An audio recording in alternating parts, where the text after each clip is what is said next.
redes sociales.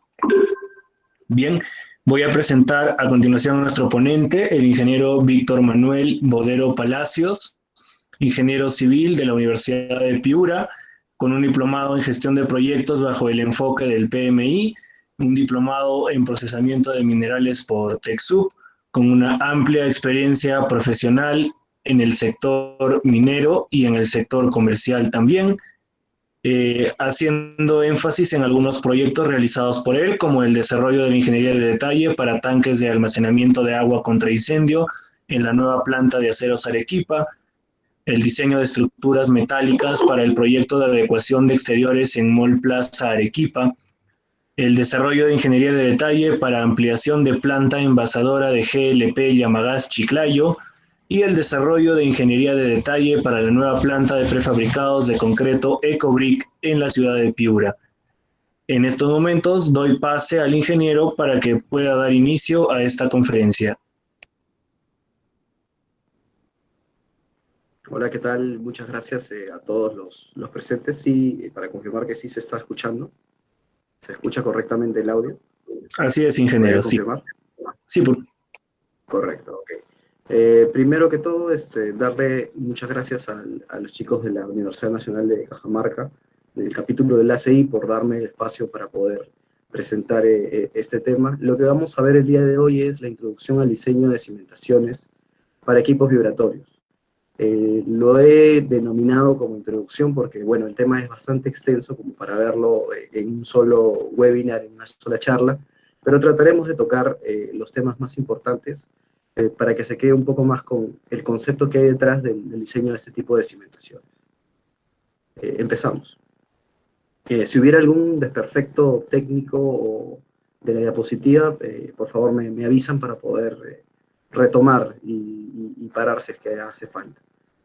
En la tabla de contenidos he visto necesario dividir el tema en 3 bloques, que será primero el fundamento del análisis de vibraciones, un pequeño background de cómo se desarrollan este tipo de modelos. Para esto quizás es importante que los asistentes hayan llevado algún curso introductorio de análisis al comportamiento de vibraciones, de desarrollo de ecuaciones diferenciales, no tanto para resolverlas en sí, sino para entender cómo es que se aplican y cómo es que se obtienen las soluciones de las mismas.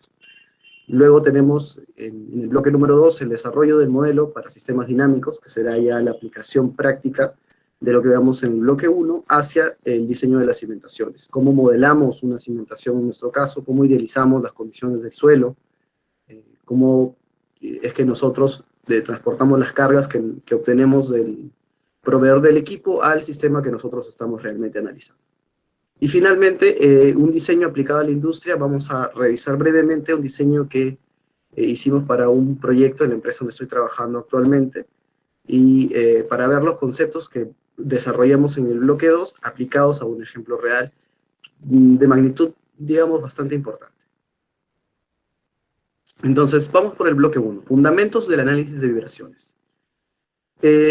Hay bastante ¿qué se puede decir del análisis de vibraciones? Normalmente esto se evalúa completamente en un curso completo en la universidad, por lo menos eso fue cuando yo estudiaba. Comenzamos a analizar el comportamiento de ese tipo de modelos más a resorte, desde la vibración libre hasta la vibración forzada con amortiguamiento, que evaluaremos aquí. La idea de estas diapositivas no es explorar íntegramente todo, sino recordar un poco estos conceptos y a ver cómo los podemos aplicar en los siguientes escenarios. Entonces, creí conveniente colocar este modelo de vibración libre amortiguada, que es una de las primeras que se nos enseña, que es básicamente un sólido rígido, una masa rígida M, que tiene como fuerzas resistivas un resorte cuya rigidez es K y un amortiguador cuya constante C.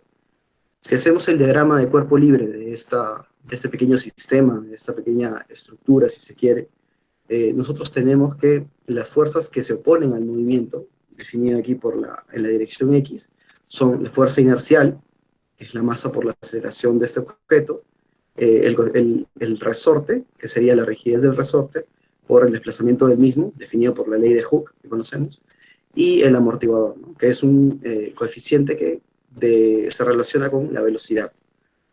Entonces, si nosotros hacemos la sumatoria de fuerzas en este cuerpo, en el diagrama de cuerpo libre que hemos planteado, obtenemos esta primera ecuación, que será el punto de partida para poder empezar a analizar cada uno de los escenarios que tengamos. Esta es una ecuación diferencial que tiene su solución en la siguiente diapositiva. Como pueden ver, aquí hay algunos términos que van a ser útiles no solo para evaluar esta parte de fundamentos, sino también para los siguientes dos bloques. Entonces, evaluemos el coeficiente C sub C. Ese es el amortiguamiento crítico. Es decir, el amortiguamiento para el cual la oscilación o, digamos, el desarrollo de la onda baja más pronto hacia el estado de equilibrio. Es el que logra retomar el equilibrio, retornar al estado de reposo de la manera más rápida.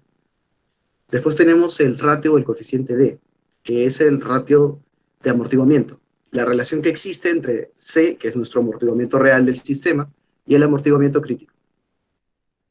La ecuación 4 vendría a ser la misma ecuación 1, pero reexpresada en los términos de el ratio de amortiguamiento y la frecuencia natural del sistema, que es W sub n. Luego la ecuación 5 sería la solución a esta ecuación diferencial, planteada como si fuera una ecuación cuadrática. Y finalmente aquí nos damos cuenta de algo. Esa relación que existe entre los coeficientes de amortiguamiento define tres casos de estudio. El caso subamortiguado, cuando D es menor que 1, el caso de amortiguamiento crítico, cuando el valor es igual a 1, y el caso cuando D es mayor que 1, que es sobreamortiguado. Es importante señalar esto porque estas condiciones también se van a presentar cuando nosotros evaluemos sistemas reales. Vamos con la primera condición, la vibración subamortiguada, cuando D es menor que 1. ¿Qué podemos observar en esta primera vibración, este primer gráfico? Como ven, la onda oscila de lado a lado en el eje Y, pasando del positivo al negativo en cada periodo.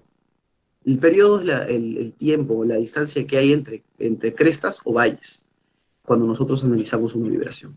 Y se dan cuenta de que esta disminuye exponencialmente conforme pasa el tiempo.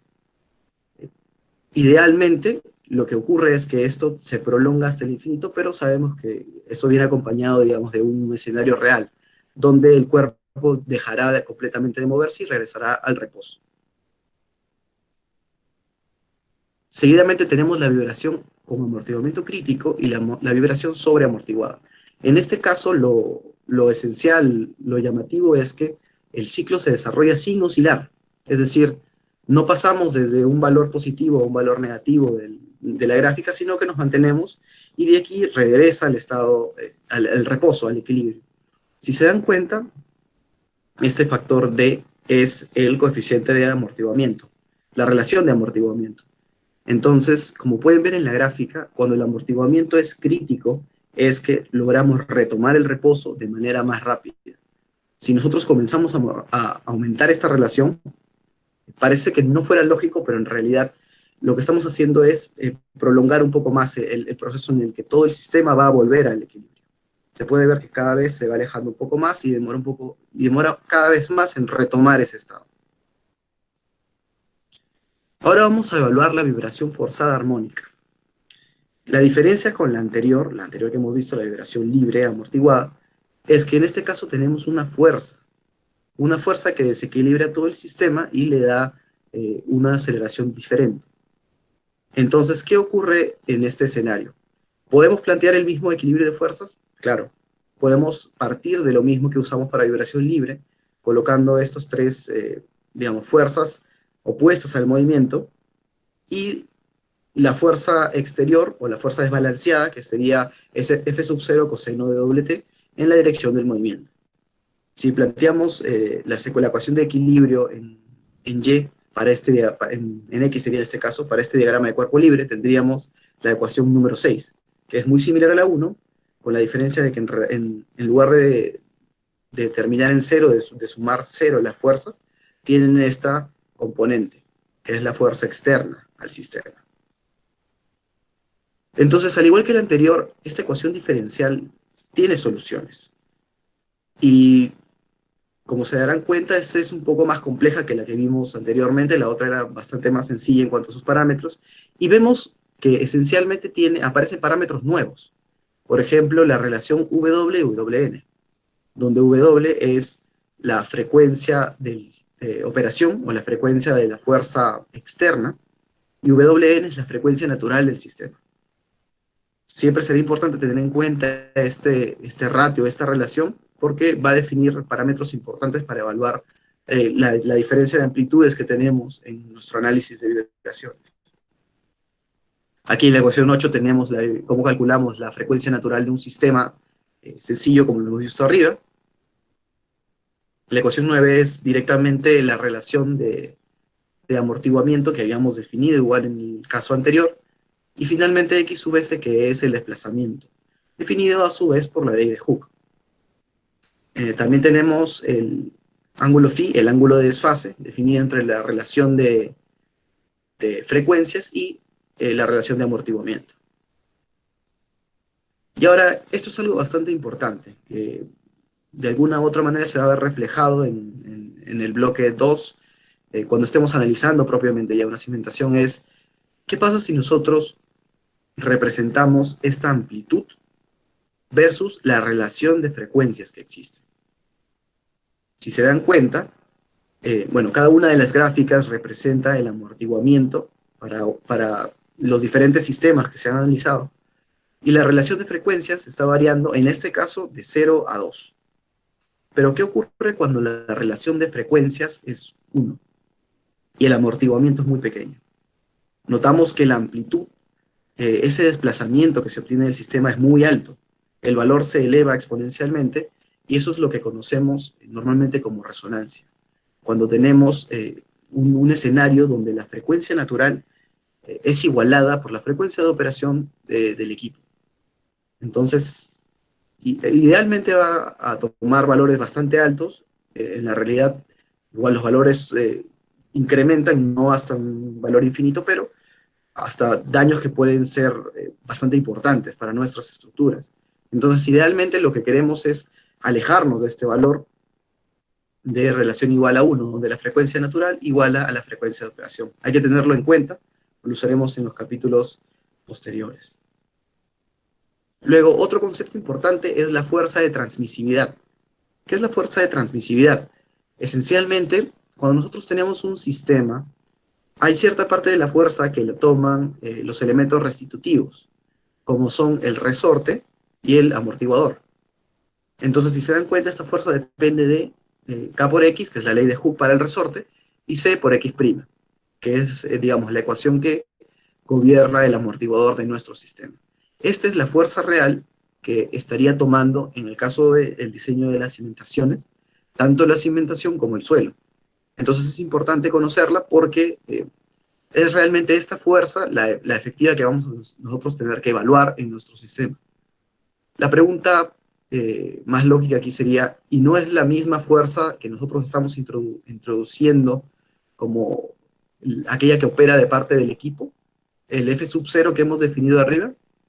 No, porque dependiendo cuál es nuestra relación de frecuencias y cuál es nuestro ratio de amortiguamiento, esta fuerza puede verse bastante aumentada, bastante mayorada, o simplemente ser algo que sea mayor a 1, pero no tan importante, no tener valores tan importantes. Lo importante de esta gráfica, como pueden apreciar otra vez, es que si nosotros seguimos este valor, este ratio de 1 en frecuencias, obtenemos valores bastante altos en el factor de transmisividad, lo cual nos lleva a pensar de que tenemos fuerzas bastante importantes en el sistema. Y una vez más, eso es lo que queremos evitar. Nosotros buscamos alejarnos de este valor de 1 para el ratio de frecuencias. Pasamos al bloque número 2, que es el desarrollo del modelo para sistemas dinámicos. Hay muchas formas de poder afrontar este tipo de problemas de ingeniería. Normalmente yo desarrollo este tipo de cimentaciones, este tipo de diseños, siguiendo este esquema, para tener un orden de la información que voy a ir recopilando y de cómo yo trabajo el desarrollo de la geometría del modelo. Porque esencialmente es eso. Para poder controlar efectivamente un sistema, una cimentación ante este tipo de acciones, debemos controlar la geometría, tener una geometría adecuada que permita un nivel de desempeño óptimo para la cimentación. Entonces, revisemos un poco de qué trata. Lo primero es revisar la información del equipo, es decir, recopilar los planos, las especificaciones técnicas, las notas de cálculo del proveedor, toda la información que nos dé idea de cómo trabaja el equipo, qué frecuencias tiene, cuáles son las cargas a las que está sujeto, y alguna recomendación adicional como, por ejemplo, requisitos de serviciabilidad de parte del equipo. Seguidamente, revisar la información geotécnica. Es importantísimo tener en cuenta que como estamos haciendo una cimentación para una estructura dinámica, una cimentación para un equipo dinámico, nosotros debemos tener en cuenta las propiedades dinámicas del suelo y relacionarlas a partir de información fidedigna del estudio de suelos.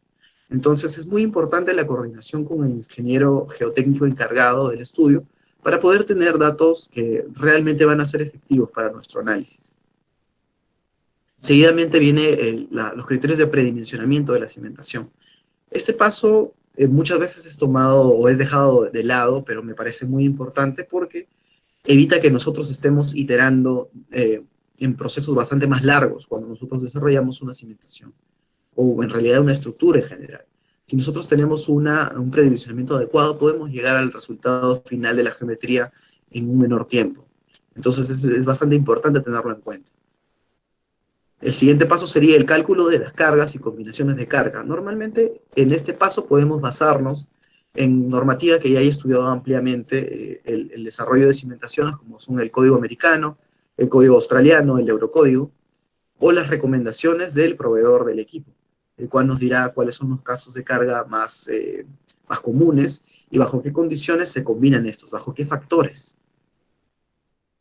Seguidamente tenemos la verificación de la presión de contacto en el terreno. Es importante garantizar que nuestra cimentación esté sobre un terreno que se mantenga, ¿no? Que no sea deleznable, porque sabemos que estamos trabajando con cargas que son muy susceptibles a aumentar su valor cuando empiezan a operar los equipos mecánicos. Entonces, no queremos tener ningún desperfecto en ese sentido.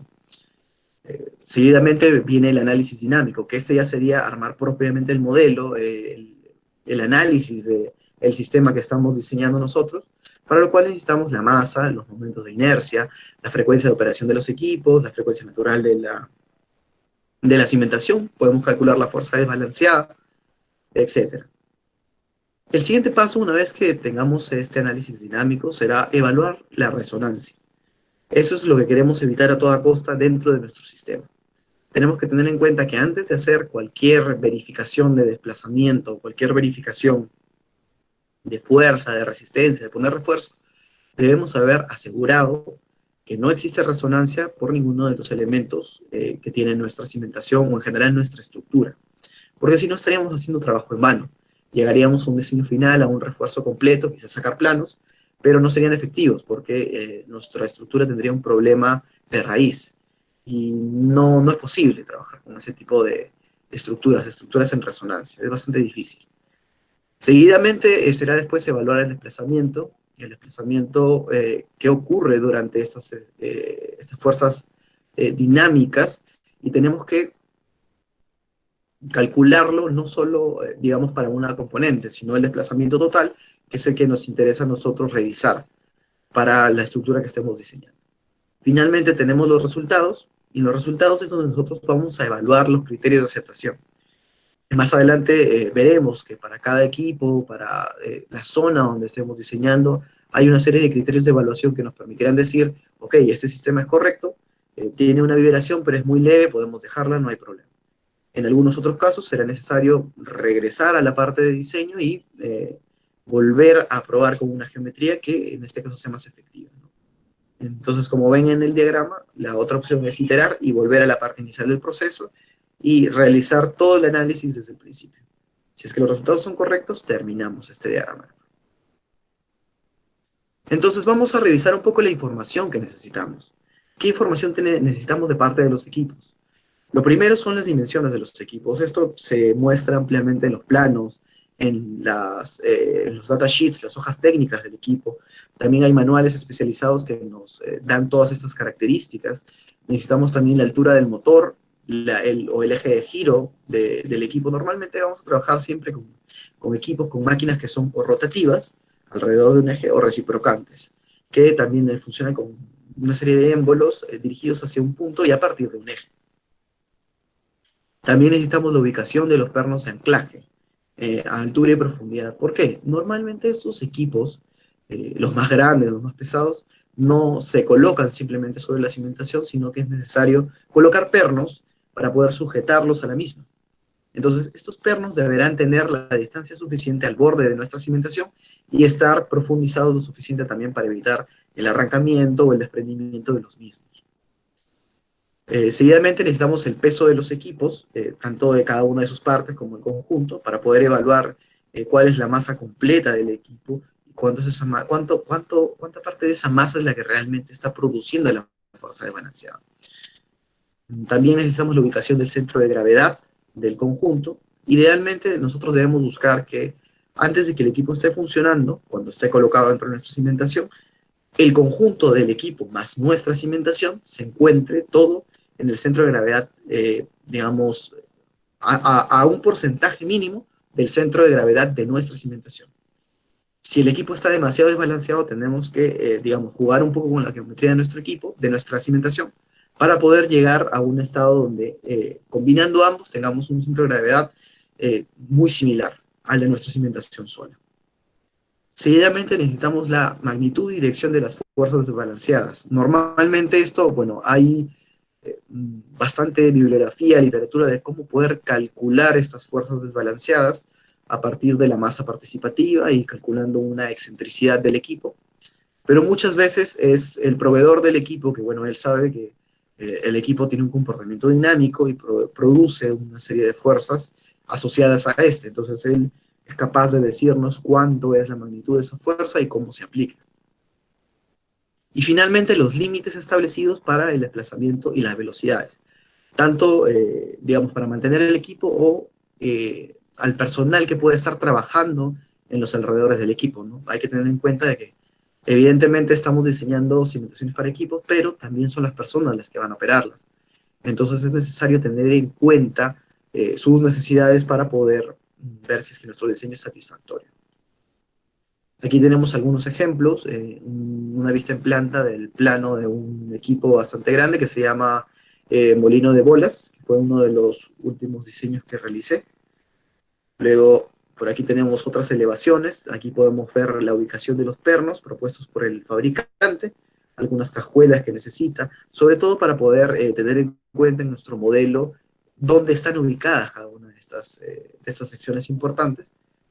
Esta es una vista en 3D del modelo completo. Podemos ver la interacción, como ven, en donde tengo ahorita colocado el cursor, el equipo en color anaranjado sería este molino de bolas que es bastante grande, es para triturar mineral de cobre.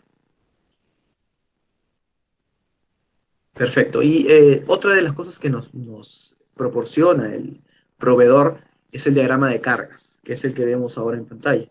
El diagrama de cargas no es otra cosa que un plano donde el proveedor te indica para cada uno de los puntos donde va a colocar el equipo mecánico eh, qué acciones interfieren en esa ubicación. Entonces vemos que aquí, en el caso específico de este plano, ha decidido colocar un código como F9, F8 para cada una de las fuerzas, y luego nos va a mostrar una tabla donde se detallan qué cargas ocurren en cada una de estas ubicaciones.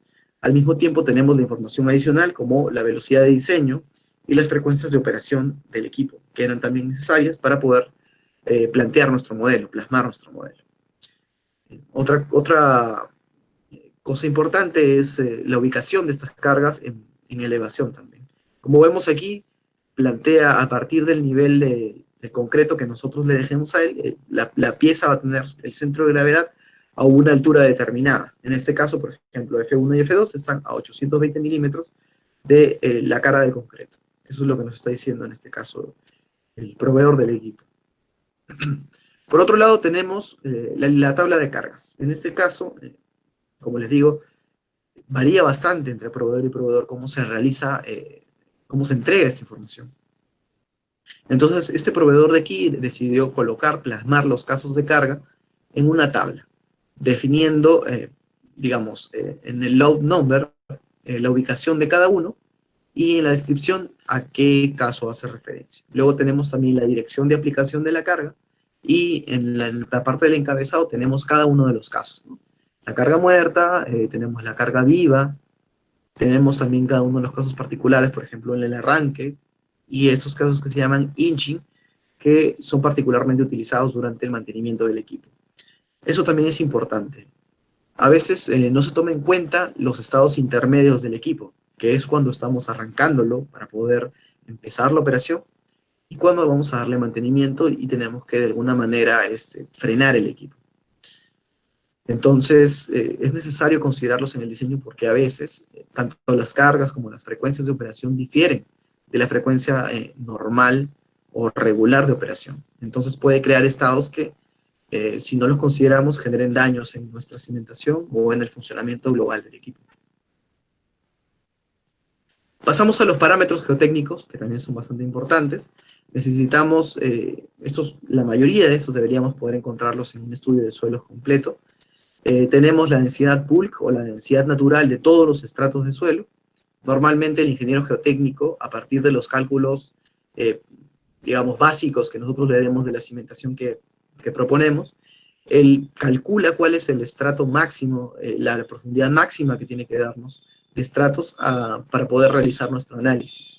Asimismo, nos entrega el módulo de balasto, el coeficiente de balasto, el módulo de ion estático de cada estrato de suelo, el módulo de ion dinámico y el coeficiente de Poisson. Específicamente estos dos, el módulo de ion dinámico, también conocido como módulo de corte, y el coeficiente de Poisson van a ser los dos parámetros que relacionados nos permitan modelar el suelo como si fuera una serie de resortes y de amortiguadores, que van a ser la base para el desarrollo de nuestro modelo.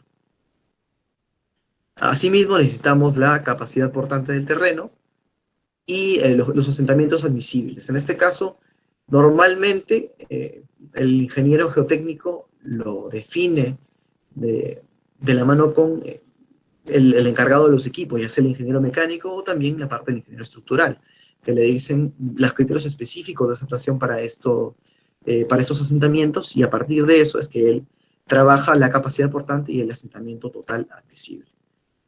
Asimismo es importante el nivel de fundación. Obviamente el nivel de fundación va a definir exactamente sobre qué terreno es que nosotros vamos a colocar la cimentación.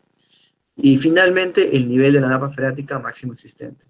Aquí hay un punto que sobre el cual debemos hacer énfasis, es en cuanto sea posible deberíamos cimentar sobre estratos que no tengan napa freática alta.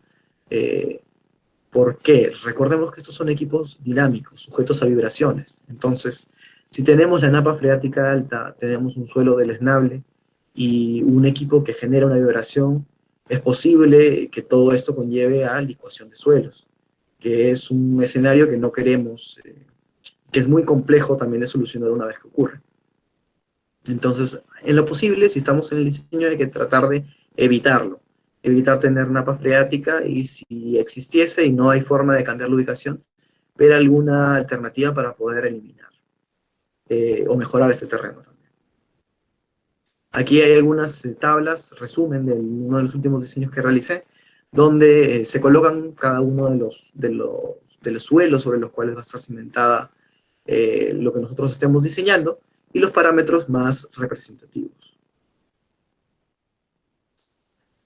Pasamos al predimensionamiento de la cimentación. Este es uno de los pasos más importantes para lograr un cálculo efectivo, porque podríamos partir de cero con el cálculo de este tipo de cimentaciones, pero creo yo que demoraría mucho más, y los análisis dinámicos, los análisis armónicos, son un poco demorados. Entonces es mejor partir de un predimensionamiento sólido, de una estructuración sólida, para poder iterar lo menos posible. En este caso, ¿qué nos aconsejan? Número uno, mantener las cimentaciones de los equipos aislados de otras estructuras. Esto con el objetivo de que sabemos que la cimentación va a desplazarse, va a vibrar, va a tener una velocidad y una aceleración relativa al equipo que tenga encima. Entonces, lo ideal es tratar de mantener este efecto aislado, que sea parte de un solo sistema, en lugar de estar acoplando otras estructuras secundarias. Recuerdo el caso de una sala eléctrica, una sala de control, perdón, que estuvimos diseñando cerca de uno de estos equipos masivos, y en construcción llegaron a unir las zapatas de estas dos estructuras. Obviamente esto no formaba parte del diseño original. ¿Qué ocasionó?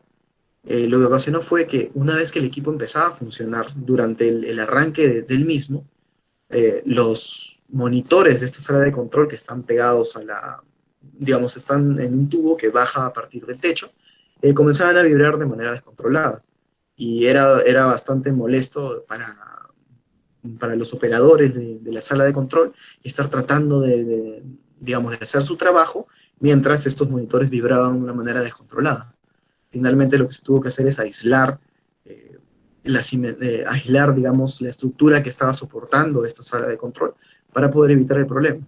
Claro, se hizo, se planteó la solución, se llegó a arreglar y efectivamente, o sea, la vibración existía porque estaba en el contorno aledaño de esta estructura que era bastante importante, pero no era ni similar a este primer escenario que les estoy diciendo, ¿no? Donde los monitores vibraban descontroladamente.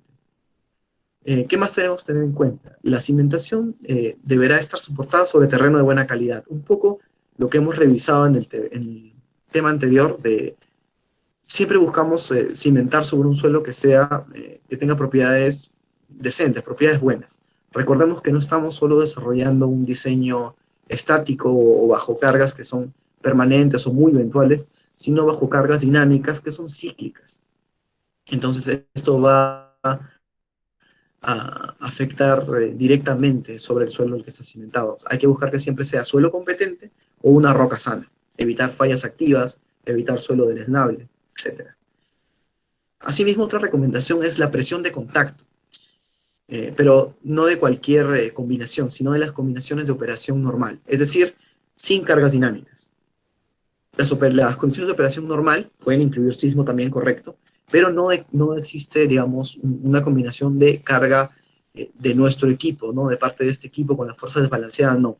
Sino son las cargas únicamente estáticas o medioambientales. Y estas deben tener una presión admisible como máximo del 50% del terreno. Es decir, si nuestro terreno resiste 400 kilopascales como máximo, para nuestro caso estático deberíamos considerar únicamente 200 kilopascales. Ese sería nuestro límite. Seguidamente se deberán verificar los asentamientos producidos por las cargas dinámicas y la última recomendación, y me parece una de las más importantes, es que la frecuencia natural de la cimentación deberá ser 0.5 veces menor o 1.5 veces mayor que la frecuencia del equipo. Esto para alejarnos de ese valor de 1 que hemos establecido casi al principio de la ponencia, que nos genera resonancia. Entonces, se ha estudiado que en este gap de 0.5 veces y 1.5 veces la frecuencia es donde tendríamos que evaluarlo de acuerdo a un análisis más detallado, más fino. Pero si logramos garantizar que estamos fuera de este rango, podríamos intuir que ya nuestra cimentación está fuera de peligro. Entonces, lo que tratamos de hacer es sacarlo de ese rango, digamos, de mayores problemas. Entonces, llevarlo a esta condición límite. Hay otra bibliografía que menciona un gap menos conservador. En lugar de 0.5 veces, es 0.8 veces, y en lugar de 1.5 veces sería 1.2. Entonces el gap es mucho menor. Depende ya de qué tan, de la importancia del equipo que estamos cimentando, depende de la información que tengamos. Si las condiciones son bastante precisas, podríamos utilizar este rango que es menos conservador. Siguiente, vamos a ver los mínimos sugeridos para Zapata. En este caso tenemos que la relación de masa, es decir, el ratio entre la masa de la cimentación y el equipo sin carga deberá estar en un aproximado de 3 a 5 veces. Por otro lado, la masa de la cimentación con el equipo cargado deberá estar en un rango de 2 a 3 veces. Luego nos da unas recomendaciones para el peralte. Viendo una vista en planta de la zapata, tenemos que el peralte no será menor que un quinto de la dimensión menor de la zapata en planta, ni menor que un décimo de la mayor dimensión en planta. Asimismo, nos da unas consideraciones para los equipos, por ejemplo, mayores a 2 toneladas, deben tener una cimentación con un peralte mínimo de 500 milímetros, y menores a 2 toneladas considerar un mínimo de 200 milímetros. Luego, la siguiente consideración es respecto al centro de gravedad, fue lo que les mencioné al principio.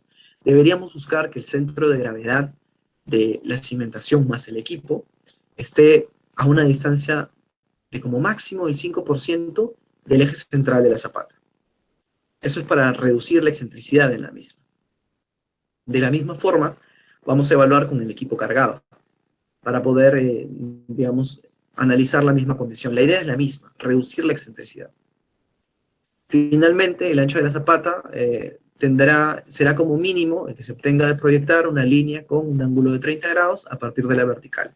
Este es como un poco más enrevesado conceptualmente, pero una vez que lo veamos en un ejemplo, se va a entender bastante fácil. Vamos con este ejemplo de aquí.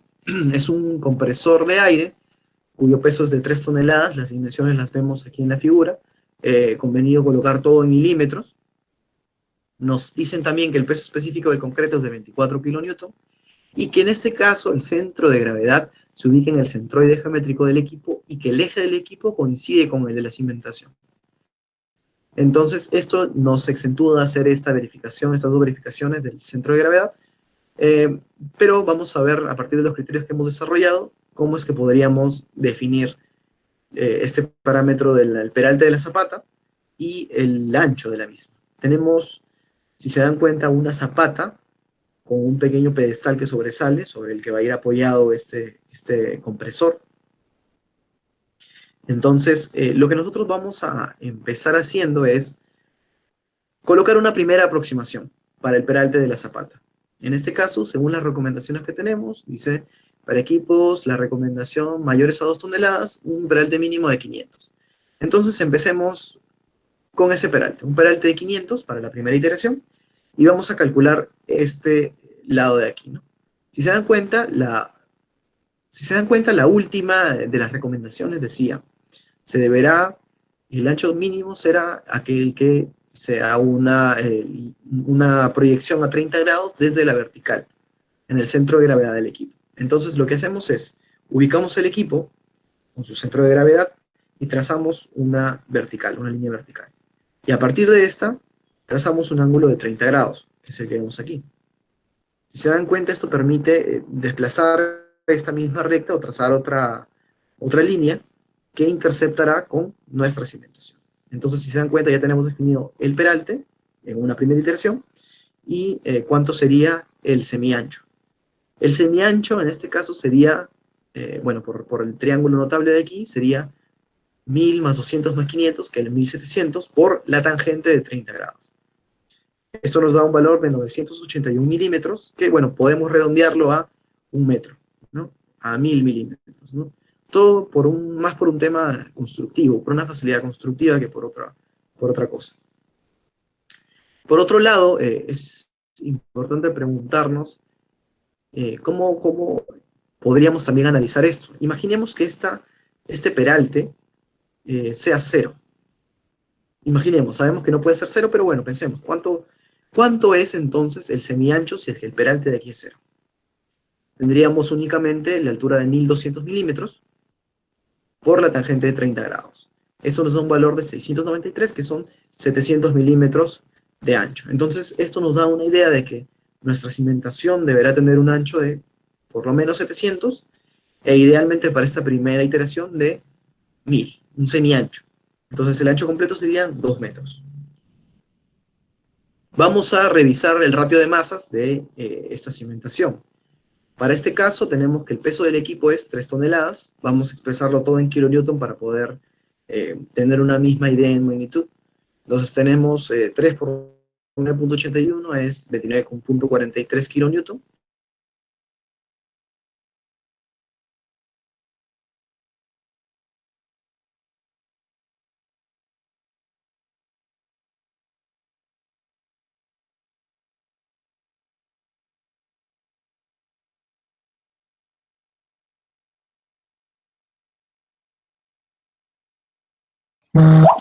Ingeniero, disculpe, creo que tenemos un pequeño inconveniente con la conexión.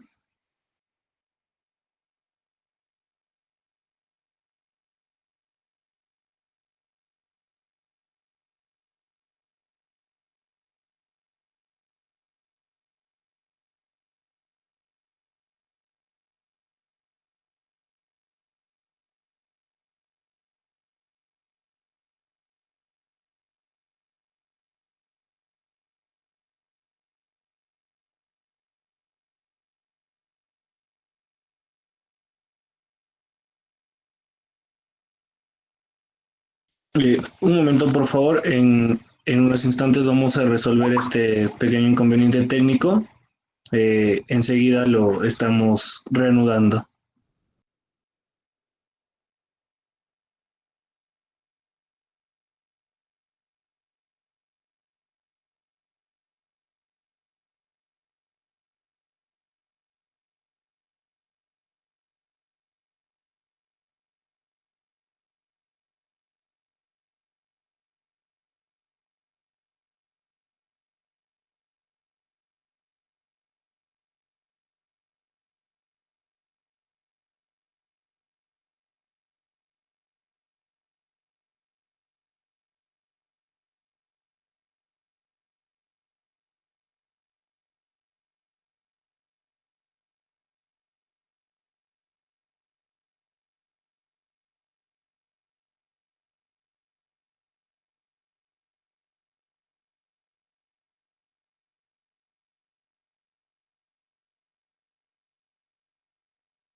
Ahí está. Perfecto. Se dejó de compartir. A ver, voy a compartir de nuevo. A ver. ¿En qué diapositiva fue que nos quedamos? Cuando estábamos calculando algunos pesos, me parece, sí. Justo ahí. ¿Para la primera iteración o segunda iteración? Disculpen. Eh, en la primera todavía me parece, ingeniero, sí. Correcto, ok, perfecto. Entonces, retomamos rápidamente. Bueno, vamos a calcular el peso de la zapata y del pedestal. En este caso vemos, pues ya tenemos definidas las dimensiones.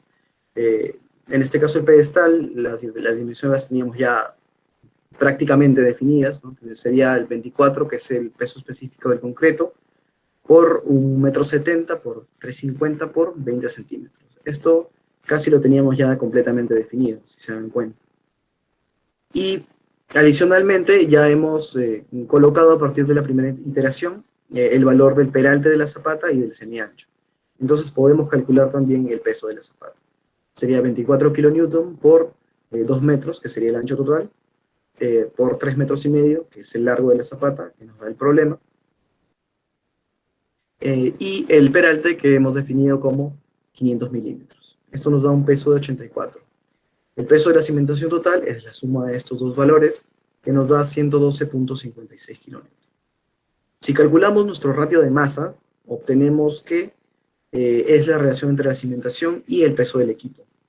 Entonces sería 112.56 sobre 29.43, lo cual nos da un ratio de masas de 3.82. ¿Es correcto? Sí, según nuestro criterio, según las recomendaciones que tenemos, debería ser entre 3 y 5. Sin embargo, 3.82 no es lo más óptimo, no es un diseño con el cual podemos estar contentos. Quizás podríamos bajar un poco más el volumen de concreto y esa relación que sea un poco más óptima. Entonces vamos a hacer una segunda iteración. De manera sencilla, ahora colocamos un peralte de 400 milímetros para esta segunda iteración y realizamos el mismo proceso. Trazamos una vertical, el ángulo de 30 grados y obtenemos que el semi-ancho en este caso es 950 milímetros. Volvemos a hacer el recálculo de los pesos. En este caso ni el equipo ni el pedestal varían. Pero en el caso de la zapata sí, y tenemos un peso ahora actualizado con las nuevas dimensiones de 63.84. Asimismo, el volumen total también varía y ahora es de 92.40. Si calculamos la nueva relación de masas, es ahora 3.14. El valor mejoró notablemente, estamos todavía dentro del rango. Esta podría quedar como una geometría, una primera geometría adoptada para poder realizar nuestro análisis ya más detallado. El cálculo de cargas y las combinaciones. Esto es un poco lo que les mencioné en diapositivas anteriores, que lo vamos a encontrar en las normas internacionales, normalmente. En normas locales, hasta la fecha, no tenemos algún alcance de este tipo de análisis, de desarrollo, ¿no? Entonces vamos a obtenerlo de la norma americana, del Eurocódigo y de la norma australiana. Ahí les estoy colocando cada una de ellas para que después puedan entrar a revisarlas. Asimismo, el proveedor del equipo también nos entrega información de cuáles son los casos de operación de su equipo, incluyendo, para el caso de Perú, que es una zona sísmica, el proveedor de este equipo, que me parece que era australiano, si no me equivoco, introdujo también el caso de carga, la combinación de carga, perdón, sísmica, porque era necesario también tenerlo en cuenta para el diseño de este equipo. Notemos también que en el caso de las acciones, medioambientales, nosotros vamos a considerar los casos de carga, pero no el caso de carga dinámico, sino simplemente los casos de carga, digamos, de carga viva, de carga muerta, pero la carga dinámica no se combina con las acciones medioambientales. Es bastante difícil que esto ocurra. ¿Por qué? Porque normalmente los equipos tienen mecanismos de control, tienen controladores que cuando empiezan a haber malos funcionamientos, ocurridos por ejemplo por sismos o por viento excesivo, estos dejan de funcionar. Entonces, en ningún escenario vamos a combinar este tipo de acciones. El análisis dinámico. Esta es la parte, creo que tiene más ecuaciones de toda la presentación. Les pido por favor que no se asusten. No pretendo que se memoricen todas las ecuaciones, ni las integrales, ni las ecuaciones diferenciales, sino que entendamos cómo es que se plantean y cómo vamos a analizar ya los casos más prácticos, que son más que todo aplicados a lo que nosotros queremos resolver. Entonces empezamos desarrollando un bloque rígido que tiene 3 traslaciones y 3 rotaciones, ¿no? En este caso, cada una de las traslaciones, bueno, se va a llamar traslación vertical, que es en el eje Z. Traslaciones laterales, en el caso del eje X y Y, pueden ser longitudinal, transversal, en verdad eso será bastante dependiente de la geometría que tengamos. Y las rotaciones sí tienen su nombre característico. La que se produce alrededor del eje Z, bueno, se va a llamar rotación torsional. La que se produce, digamos, en el eje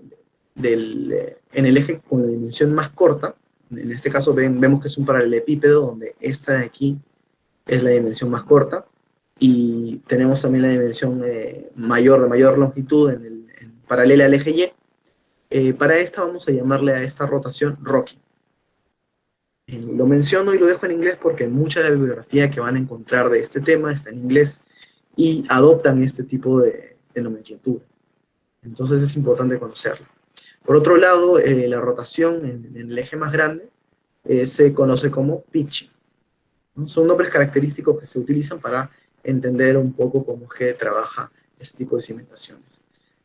Para un escenario general de la cimentación de un equipo menor, si se quiere, llamémosle bombas, compresores pequeños de menores a 2 toneladas, normalmente lo que va a gobernar su movimiento es esta condición, este giro, esta rotación, denominada rocking, ¿no? Porque claro, esta dimensión es la que tiene menor inercia, entonces es la que va a tratar de desestabilizar el sistema, ¿no? O sea, la fuerza desbalanceada es la que va a tratar de desestabilizar el sistema por medio de este desplazamiento.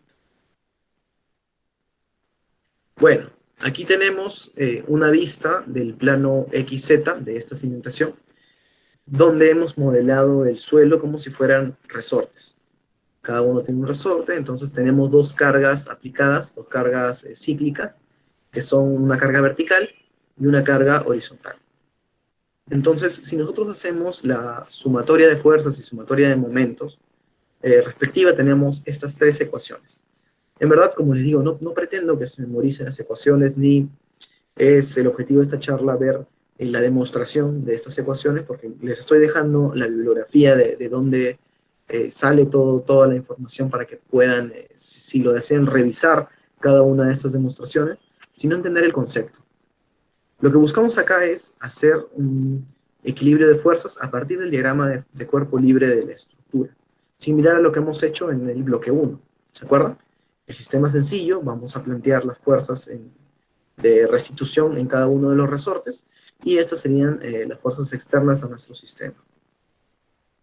Luego, cada una de estas ecuaciones diferenciales describe una solución particular, es decir, un desplazamiento en Z, un desplazamiento en X y un giro, que depende también de la frecuencia de operación del equipo.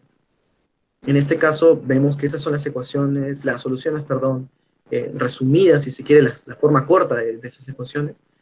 Sin embargo, tenemos para cada una su solución completa, que dependerá de parámetros como la frecuencia de operación del equipo, dependerá también de las inercias que tenemos en cada una de las direcciones, tenemos también la masa de todo el conjunto. Son básicamente los parámetros que vamos a utilizar y, por supuesto, el vector, la fuerza, que es realmente la que está moviendo todo el sistema. Podemos complicar aún más el modelo, efectivamente, si en lugar de solo considerar resortes, colocamos también amortiguadores. El hecho de tener amortiguadores, digamos, complica más la ecuación diferencial, como pueden ver en la ecuación 25 y la ecuación 26, pero nos da un resultado mucho más aproximado a lo que podríamos conocer o comprender como un resultado real. Entonces es por eso es que se adhieren estos componentes al sistema y se analiza bajo esta perspectiva. Para este caso ya no he colocado la solución de estas ecuaciones, esas son únicamente las ecuaciones diferenciales del sistema, simplemente para relacionar el concepto de, bueno, en este caso tenemos una sola fuerza, y lo que va a haber aquí es el desplazamiento en Z, y también el giro alrededor de lo que sería el eje Y, ¿no? El eje que no vemos. Pero si lo planteamos en base a un diagrama de cuerpo libre, obtendríamos estas ecuaciones diferenciales que parecen bastante más complejas de lo que en realidad son. Pero como les dije al principio, mi objetivo no es resolver estas ecuaciones, mi objetivo no es memorizar estas ecuaciones, sino saber que existen, entender cómo es que se plantean, y a partir de esas comenzar a hacer la simplificación para los casos más prácticos, que realmente son los que vamos a resolver. Modelo simplificado, y esto es lo que vamos a tomar nosotros como referencia.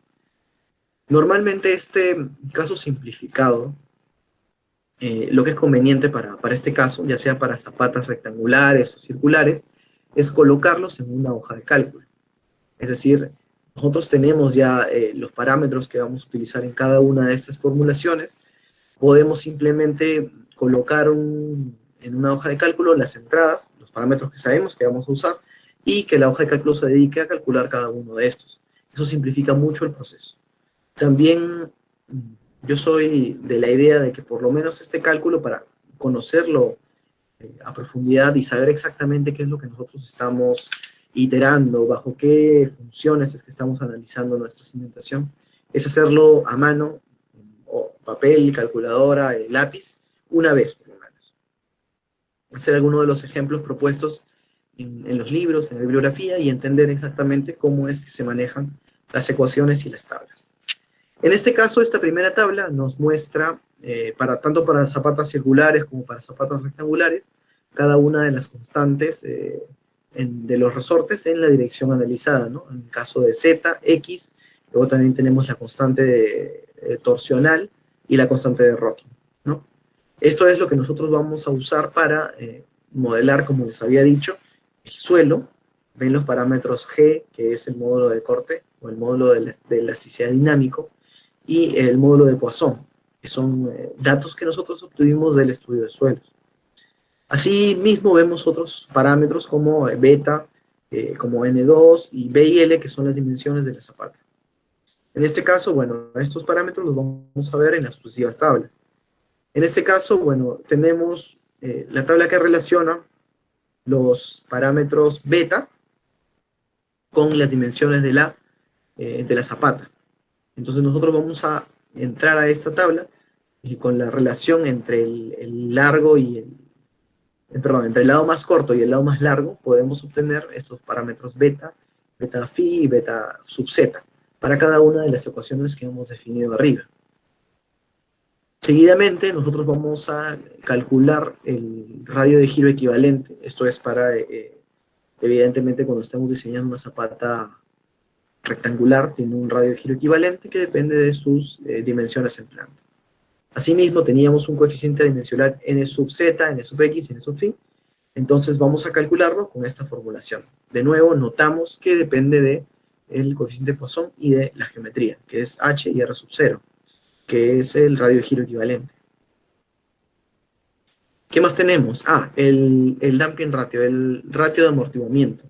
Este factor va a ser el segundo más importante que vamos a calcular, pero para hacerlo es necesario conocer el ratio de masas, que también tenemos aquí las formulaciones para cada una de las direcciones de análisis que nosotros planteamos. Finalmente, de todas estas tablas que hemos mostrado, con lo que nos queremos quedar es con el cálculo de cada uno de los K, de las rigideces, y el cálculo del ratio de amortiguamiento, igual para cada una de las direcciones de análisis. Aquí tenemos los coeficientes para los que depende el damping ratio de la formulación anterior, y algunos valores adicionales. Perfecto, ahora vamos a calcular la frecuencia natural. La frecuencia natural, similar a la formulación que vimos en el apartado del bloque 1, se calcula como la relación entre el K, en la dirección que nosotros estemos analizando, y la masa total del sistema. Entonces, como se dieron cuenta, de todas las tablas, de todo el proceso que hicimos anteriormente, ya tenemos las constantes de rigidez definidas para cada una de las direcciones de análisis. Y la masa es un dato que permanentemente tenemos en nuestro problema, en lo que estemos evaluando para el equipo. Entonces ya tendríamos cómo obtener estos valores de frecuencia. Normalmente hay bastantes formas de poder representarlo, ¿no? Como velocidades angulares o como frecuencias en hertz. Normalmente, como los equipos los presentan, también las frecuencias de los equipos, que analizamos, están expresadas en hertz, es mejor utilizar esta segunda formulación. Pero como les digo, es meramente una cuestión de transformación de unidades, no hay un cálculo más profundo aquí. Perfecto. Ahora, tenemos la frecuencia natural y tenemos una frecuencia que se llama modificada. ¿Qué entendemos por frecuencia modificada? Esencialmente es aquella frecuencia que se ha visto afectada, alterada, por el coeficiente de amortiguamiento, por ya, digamos, la interacción entre la cimentación, que ahorita le estamos idealizando como un sólido rígido, y el suelo. Entonces, haciendo uso de esta formulación, ya tendríamos cada uno de los coeficientes de amortiguamiento para la dirección X, Y, Z, para rocking, para pitching y para torsional. Tendríamos ya las frecuencias modificadas de cada uno también. Finalmente, y ya esto es lo que vamos a utilizar para obtener el desplazamiento final y la velocidad final en nuestro sistema es el factor de amplificación. ¿Recuerdan el factor de transmisividad que vimos al principio? Esto es similar, la idea es bastante parecida. Es decir, nosotros vamos a evaluar a partir de este factor cómo es que nuestro desplazamiento aumenta o en algunos casos, bastante más raros, disminuye. ¿De qué depende? Del total damping ratio, el ratio de amortiguamiento y la relación de frecuencias entre la frecuencia del equipo y la frecuencia que hemos calculado. En este caso le llaman frecuencia natural, pero estamos hablando ya de la frecuencia que ha sido modificada por el amortiguamiento que hemos calculado en el apartado anterior. Entonces vamos con esta gráfica. Es muy similar a una de la que vimos en el bloque 1. Prácticamente nos muestra cómo es que se amplifican nuestros desplazamientos relacionándolos con este ratio de frecuencias y para cada uno de los amortiguamientos. Notemos algo importante, cuanto menor es el amortiguamiento, mayor es la amplificación, y también ocurre que cuando nos acercamos a 1, cuando la frecuencia natural es igualada por la frecuencia de operación del equipo, obtenemos valores de amplificación muy altos. ¿Eso qué quiere decir? Resonancia. Es lo que queremos evitar. Aquí algo importante por mencionar es dentro del predimensionamiento de la zapata, nosotros establecimos un rango el que debíamos, digamos, salirnos, o ser menores a 0.5 veces la frecuencia, o ser 1.5 veces mayores.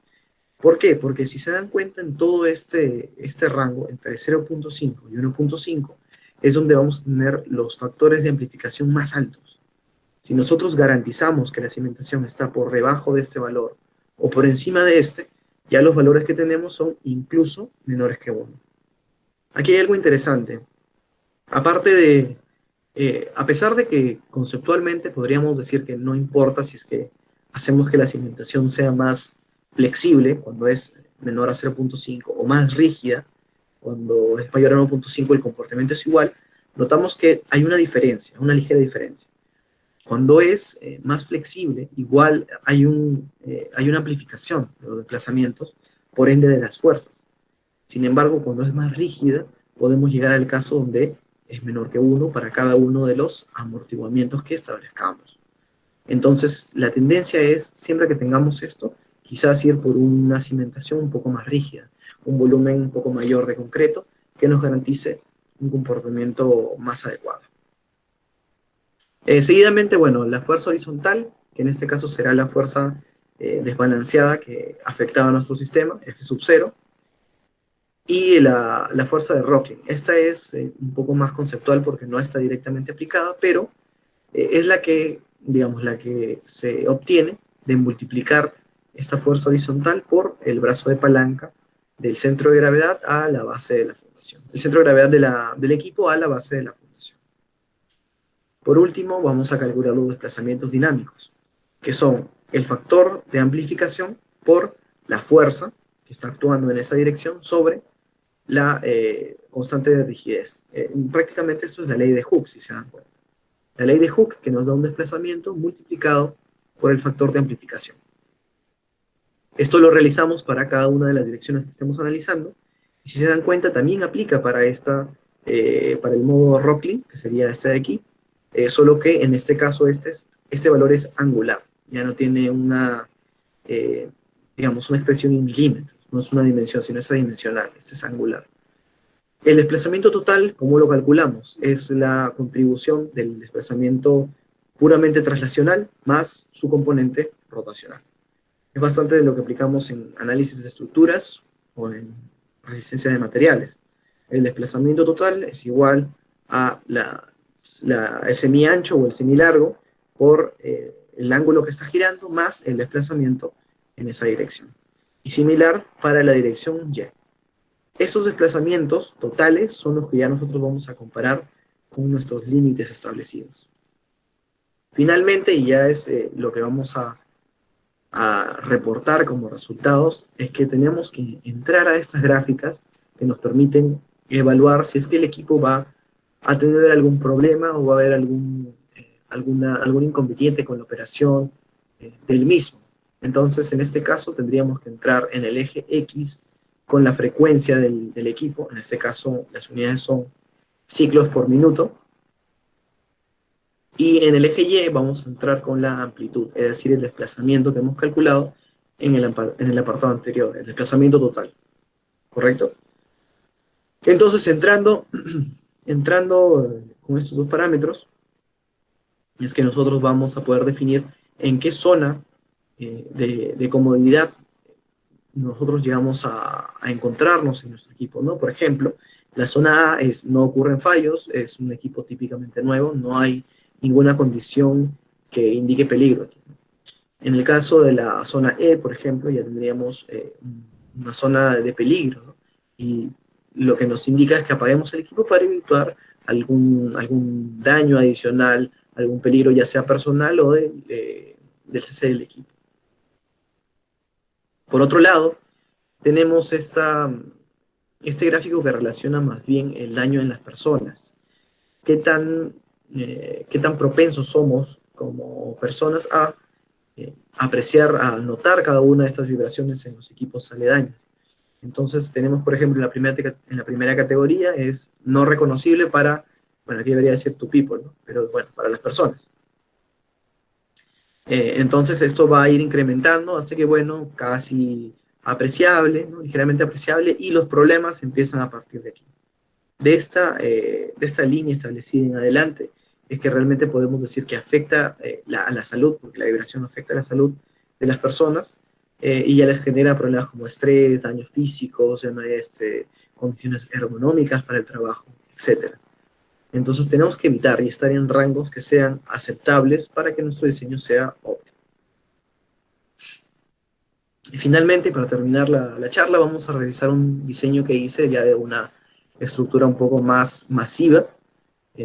Se aplican los mismos principios, solo que, bueno, como el cálculo es bastante más complejo, utilizamos otro tipo de análisis. Por ejemplo, el análisis de elementos finitos por medio de un software. Pero conceptualmente la idea es la misma. Vamos a revisarlo. En este caso, esta es la cimentación de un molino de bolas, un equipo mecánico bastante grande, es dinámico. Tenemos, digamos, toda la presentación la he elaborado con información relativa a este equipo para poder entender cómo es que trabaja. Y lo primero que debemos hacer es, bueno, modelar la geometría. En este caso se dan cuenta de que estas placas tienen una forma un poco caprichosa, un poco, digamos, irregular. En realidad no es que esto se plantee así desde un principio, desde una estructuración, porque mejor es que fuera un bloque continuo. Sin embargo, de acuerdo a la ubicación de los equipos mecánicos, a la ubicación de las instalaciones aledañas, es que nosotros decidimos, ok, hay que plantear una geometría que no interfiera con ellos, pero que permita que el diseño sea satisfactorio, que podamos tener un comportamiento apropiado de la estructura. ¿Ok? Entonces, ese sería, digamos, el punto de partida. Asimismo, bueno, no se muestra en esta figura por un tema de espacio, pero también modelamos el suelo, el terreno natural por debajo de la cimentación, para ver cuál es la interacción entre la estructura y el suelo bajo cargas dinámicas. Tenemos acá una tabla resumen de cuánto es la masa de nuestra estructura. En este caso sería el caso de carga del peso propio de la cimentación. Y vamos agregando cada uno de los casos particulares que tenga nuestra cimentación. En este caso, tenemos la carga muerta del equipo. Como vimos en las primeras diapositivas del bloque 2, el proveedor es aquel que nos indica cómo es que debemos aplicar estas cargas y en qué posiciones, ¿no? Como ven, acá tiene unas líneas en color celeste, que lo que hacen son nudos rígidos, son brazos rígidos, que simplemente están colocados para poder darle la altura necesaria que nos solicita el proveedor del equipo para aplicar la carga. En este caso, cada una de ellas está colocada como una masa. Transmite directamente a la estructura, sí, pero también es posible acelerarla. Esto más por un tema de el análisis armónico. El análisis dinámico, el análisis armónico es lo mismo. Por otro lado, tenemos la carga viva del equipo. Por consideración del proveedor, bueno, se colocan los dos apoyos, este se llama apoyo móvil, y este apoyo fijo, este parece bastante agarrado, y la masa se distribuye según el proveedor del equipo de manera equitativa. Entonces vamos a rescatar algunos de los parámetros importantes. Es un poco lo que vimos en el bloque 2, ¿no? Tenemos, bueno, el peso del equipo, del molino, el peso lleno del equipo, cada una de las frecuencias de operación, la potencia del equipo, la frecuencia del motor y el límite de velocidad establecido. Este límite de velocidad es un requisito que debemos cumplir nosotros para asegurarle al vendedor que no va a haber ningún problema. Es decir, él puede decir, ok, con mi equipo funciona muy bien siempre y cuando no se supere esta velocidad de 5 milímetros por segundo. Si se supera ya van a empezar a haber desacoples, van a haber pérdidas en el equipo, va a empezar a desnivelarse, a desbalancearse y empiezan problemas, ¿no? Entonces, este es uno de los límites que nosotros debemos tener en cuenta. Por otro lado, la información geotécnica, que ya le había presentado en el apartado anterior, y empezamos con las verificaciones. En este caso, como ya este de aquí es la memoria de cálculo final, el diseño final, eh, no va a haber un proceso de iteración, sino simplemente es una verificación final. Entonces lo que hacemos es primero verificar el ratio de masas. Tenemos que el molino vacío o el equipo vacío más la fundación del molino, el ratio es de 6.44. De 3 a 5 veces, pero bueno, 6.44 está por encima de este, no es el óptimo económico, pero dada la geometría es lo que realmente teníamos como óptimo técnico para este diseño. Luego el ratio con el peso del molino cargado respecto de la cimentación, de la fundación del molino, es de 2,68. ¿No? Aquí podemos simplemente dividir, ¿no? El 4.254, que es el peso total de la cimentación, sobre el peso del molino cargado, que es 15.862. ¿Correcto? Entonces, esta está dentro del rango. Perfecto, podemos decir que está cumpliendo los parámetros de predimensionamiento. El peralte de la zapata, en este caso tenemos las dimensiones en planta son 24.2 metros y 20.5 metros. Entonces empezamos a analizar cada uno de estos apartados. Espesor mínimo, normalmente lo aconsejable es 0.5, dado que esto de esta cimentación es bastante importante. Decidimos dejarlo como 0.6. Luego se busca que la dimensión corta sea por lo menos un quinto de la dimensión corta y un décimo de la dimensión más larga. Teniendo en cuenta eso, el peralte que obtenemos es 1,5 metros y 1,10 metros. Finalmente, la dimensión proyectada a los pedestales. Esta es una característica específica para este diseño. No la he explorado mucho como digamos, consejo de predimensionamiento porque es muy específica a este diseño. Entonces, haciendo esta verificación nos sale 2,20 metros. A partir de todos estos es que nosotros le dejamos un peralte establecido que será con el que nosotros empecemos a hacer todas las verificaciones ya en el modelo y en cada una de las hojas de cálculo que tenemos. Entonces decidí dejarle 2 metros, ¿no? Ahora 2 metros, 2,20 metros está muy similar y funciona como una medida también redonda para la cimentación. Verificación del centro de masas. Este de aquí es una vista en planta del modelo del molino. Entonces lo que vamos a hacer es lo que explicamos en el apartado de predimensionamiento. Buscar que el centro geométrico, el centro de gravedad del equipo vacío más la cimentación se encuentre lo más cerca posible del centro geométrico de la zapata. Igualmente para el equipo cargado. Entonces aquí tenemos cada uno de los componentes de la cimentación. Este es el equipo vacío y este sería el equipo cargado. Entonces haciendo las relaciones digamos, de este momento de masas respecto de la masa total, es que obtenemos esta excentricidad en X, tanto en X como en Y, para ambas condiciones, tanto el equipo vacío como el equipo cargado. Lo que nos queda simplemente es hacer el ratio de excentricidad sobre la dimensión que estamos analizando. En este caso sería EX entre LEXX, nos da 4.87%, que es menor que 5%. Entonces cumple. De manera similar para todos los demás casos. Perfecto, vamos a revisar la verificación de presiones. En este caso tenemos que este es el caso más crítico en servicio. Tiene una presión de servicio general de 169 kilopascales.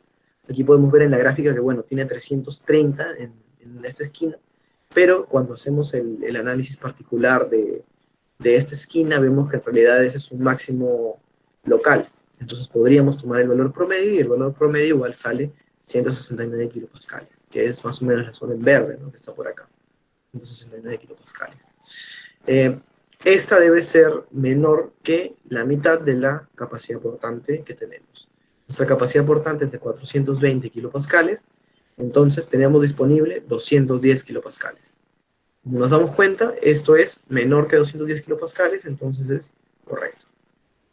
Del mismo modo para los desplazamientos, digamos, representamos el mayor desplazamiento en la zapata y finalmente lo comparamos con los límites que nos ha propuesto Geotecnia y también el proveedor del equipo para poder evitar algún daño sobre el mismo. En este caso, el mayor desplazamiento que tenemos es de 2.8 milímetros. Y bueno, empezamos el análisis dinámico de la estructura.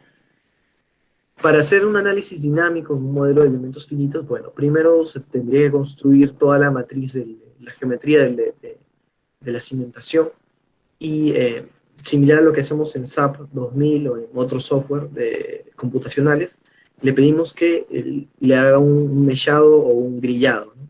Que es decir, parta el elemento en muchos pequeños rectángulos o paralelepípedos, formas que nos permitan tener una malla de nudos sobre las cuales nosotros vamos a calcular cada una de nuestras fuerzas. Entonces, este análisis nos permite obtener, similar al análisis modal, haciendo la comparación con el sismo, cada una de las frecuencias que nosotros tenemos para este modelo. Si se dan cuenta, bueno, aquí vamos a ver la frecuencia y en el lado derecho vemos la participación en X, en Y y en Z, siempre evaluando la componente traslacional. Entonces se dan cuenta de que los modelos principales son, de manera similar a como ocurre para el análisis sísmico, los que tienen mayor participación. Y la frecuencia es la que tenemos aquí, ¿no? En este caso sería 6.91, 7.33, 11.22, porque eso es 10 a la 1. Entonces, lo que hice aquí fue una pequeña tabla resumen de cuáles son las frecuencias de nuestro modelo, que están acá en la parte inferior, y en la parte superior, las frecuencias de operación del equipo con sus rangos característicos. Que si se acuerdan eran de 0.5 veces la frecuencia hasta 1.5 veces cuando eres más conservador, y de 0.8 veces a 1.2 veces cuando tienes un análisis mucho más detallado, mucho más preciso. Seguidamente, estas frecuencias las vamos a plotear en este gráfico para poder entender cómo está nuestro modelo en relación a las zonas de mayor peligro. Si se dan cuenta, todos los tres primeros modos se encuentran dentro de este horizonte eh, peligroso, ¿no? De esta perspectiva conservadora que dice, ok, esta zona, digamos, puede tener algún tipo de inconveniente, de peligro. Estamos entre 0.5 y 1.5 y tenemos aquí adentro los tres modos. Entonces, esa es una perspectiva. Luego, si utilizamos esta otra, de 0.8 a 1.2 veces, vemos que tanto el modo 1 como el modo 3 escapan de este segundo intervalo. Entonces, podríamos decir que estos dos modos, para el segundo criterio, ya no son relevantes, ya no van a proporcionarnos una respuesta que sea, digamos, demasiado exagerada en términos de desplazamiento, ¿no? Sin embargo, el modo 2 todavía está muy cerca del límite inferior de 0.8, por lo tanto, este es necesariamente el que nos va a mostrar un resultado mayor en cuanto a desplazamientos, fuerzas, velocidades y aceleraciones. Finalmente, colocamos las cargas dinámicas que nos dio el proveedor. En este caso, bueno, no tengo la tabla completa, pero se muestra acá. En este caso serían las cargas dinámicas, las que están sombreadas en amarillo. Para cada uno de los pedestales, este sería para el pedestal de color rosado, y este para el pedestal de color turquesa. Y hay dos cargas, una que va en dirección vertical y una que va en dirección horizontal. En realidad, o sea, solo interesaría colocar las direcciones perpendiculares, porque recordemos que esta es una carga cíclica. Va a cambiar de acuerdo a un ángulo que nosotros coloquemos. Entonces, esta es la matriz ya de evaluación del programa. Lo que vamos a hacer es decirle que utilice las cargas que hemos aplicado en este apartado, que tome de referencia las frecuencias que analizamos en el análisis modal y que las evalúe para este rango de frecuencias, entre 5 Hz y 14 Hz. ¿Por qué? Porque si nosotros analizamos todo este tramo de frecuencias, nuestro, digamos, nuestro horizonte más perjudicial está entre este modo 1, estaría por los 5.80 y tantos, y este modo 3, ¿no? Podríamos haberlo puesto en 13 de aquí, no, pero lo colocamos en 14, ¿no? Para abarcar todas las posibilidades que habrían en este intervalo más grande, ¿no? Y bueno, corremos los resultados y finalmente obtenemos este modelo que ya expresa realmente el desplazamiento total de la estructura. Como vemos, era un poco de esperarse también que es el extremo libre de toda esta cimentación el que se desplaza con mayor magnitud. Claro, porque este extremo fijo tiene mucha mayor inercia en las dos direcciones y una masa más contundente. Entonces esperaríamos que este sea más rígido, mientras que este está casi embolado, simplemente se sostiene con una losa en la parte superior a unas columnas que tampoco le proporcionan tanta rigidez. De los resultados que obtenemos del programa, tenemos que el desplazamiento total es de 0.055 milímetros y la velocidad es de 2.12 milímetros por segundo y la aceleración de 0.12 metros por segundo cuadrado. En este caso, el proveedor del equipo nos había dado como límite 5 milímetros por segundo. Nos damos cuenta que estamos ampliamente dentro del límite establecido, muy por debajo del límite establecido, entonces no habría ningún problema. Finalmente, las gráficas que nosotros evaluamos en la última parte del bloque 2 van a servir para poder interpretar qué es lo que está pasando con esta estructura. Si se dan cuenta, entramos con la frecuencia en RPM, en este caso, y la amplitud en milímetros. Esa es una gráfica similar a la que hemos visto anteriormente, pero para las unidades que estamos usando, que son las del sistema internacional. Entonces, con esto tenemos que nuestro equipo se encuentra en esta zona, ¿no? Difícilmente perceptible para las personas, lo cual es ideal para lo que nosotros estamos tratando de evaluar. Y posteriormente, esto, digamos, te dice la respuesta de las personas, del ser humano de vibración, se resuelve de una manera similar. Entramos con la frecuencia de operación en ciclos por minuto y la deflexión dinámica en milímetros. Y con eso tenemos que la respuesta es aceptable. Estamos dentro de los límites establecidos, entonces el diseño es satisfactorio. Por último, les dejo, bueno, estos 3 libros como referencia. La bibliografía son los más comunes que se utilizan para evaluar este tipo de temas y pueden encontrar todos los problemas resueltos, la interpretación de cada una de las ecuaciones y la demostración de las mismas también. Igual también tenemos como otros parámetros de comparación y, digamos, formas reducidas, formas que nos permiten comprender también casos particulares para el diseño de este tipo de estructuras. Eso sería todo. Muchas gracias por su atención y si hubiera alguna pregunta, estoy atento a resolverla. Bueno, de antemano agradecerle también, ingeniero, por todo su tiempo. Ha sido una ponencia muy, muy interesante. Creo que es un tema que no se suele impartir usualmente en las universidades, ¿no? Son temas ya de especialización, un poco más particulares. Por ende, hoy nos vamos con un conocimiento bastante amplio. Entonces, a todos los participantes, si tienen alguna consulta, estamos pendientes aquí para poder darle lectura o, en caso contrario, pues estaríamos dando ya por finalizada nuestra jornada del día de hoy. Bien, ¿alguien desea o tiene alguna consulta? Por favor, escríbela por el chat o quizás active su micrófono.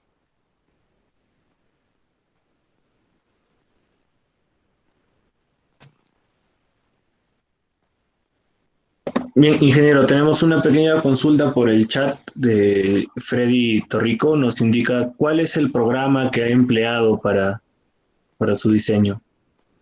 Sí, concretamente para el diseño que mostré en el bloque 3, el programa se llama Strand 7, STRAND 7. Es un programa que viene utilizando la firma de ingenieros estructurales para la que trabajo. Es un programa específicamente utilizado para el análisis de elementos finitos. Tiene un motor de procesamiento mejor que el de SAP 2000, por ejemplo, pero para el análisis de elementos tipo frame es un poco más limitado. Entonces lo usamos para análisis más complejos, más detallados, como es el de esta superestructura. Lo pueden, difícil que me encuentren de manera gratuita, está bastante bien protegido, pero en YouTube pueden encontrar tutoriales o para informarse un poco más sobre este software. Igual cabría indicarles que en realidad el software no te limita para este tipo de análisis porque realmente son las condiciones que tú estableces para tu simulación, las que evaluamos en el bloque 2, las que pueden realmente darnos una respuesta más o menos acertada a lo que nosotros estamos buscando analizar. Bien, muchas gracias, ingeniero. Tenemos otra consulta también de Hanser King. Nos pregunta, las normas internacionales que mencionó incluyen algunos parámetros de suelo o mencionan algo respecto a la napa freática. Respecto a la napa freática, no, directamente no mencionan, las normas no mencionan directamente nada con respecto a la napa freática, pero si tú revisas la bibliografía por ejemplo, de los libros que les dejé en la última diapositiva, sí hacen mención de evitar terrenos que tengan una napa freática alta. Un poco por lo que mencioné, ¿no? Tenemos esas tres condiciones. Si tenemos un suelo deleznable, un suelo de baja capacidad, más napa freática alta, con equipos vibratorios, con vibraciones que van a estar ocurriendo periódicamente, es posible que ese suelo llegue a licuar.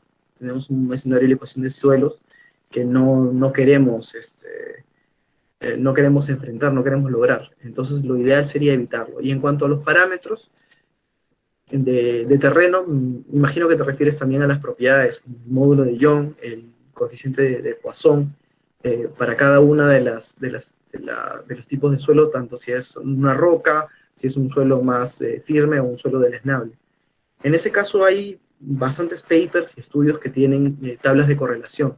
De acuerdo al tipo de suelo podemos obtener un parámetro característico, pero siempre para nuestro diseño de ingeniería de detalle, un diseño que ya vaya a ser construido, debemos contar con un estudio de suelos actualizado, que nos dé de manera fidedigna la información que nosotros requerimos, por medio de ensayos, por medio de resultados que son no solo de correlación, sino ya de análisis físicos. Muy, una interesante parte, ¿no? La que nos menciona respecto a esta normativa. Bueno, quedamos pendientes a ver quizás alguna otra consulta.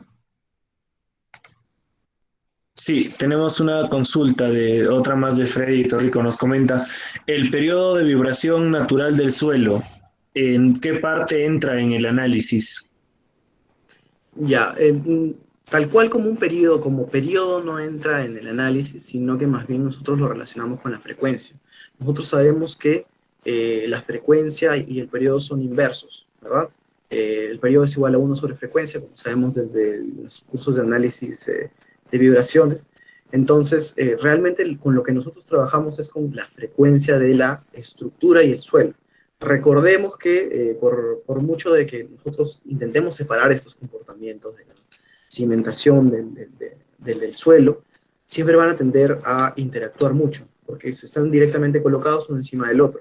Entonces, lo que hemos visto hasta el bloque 2 era cómo representar adecuadamente la respuesta completa de la cimentación y del suelo, evaluando la frecuencia natural y la frecuencia modificada, que digamos ya es colocando los coeficientes de amortiguamiento y todo lo que revisamos en el apartado 2.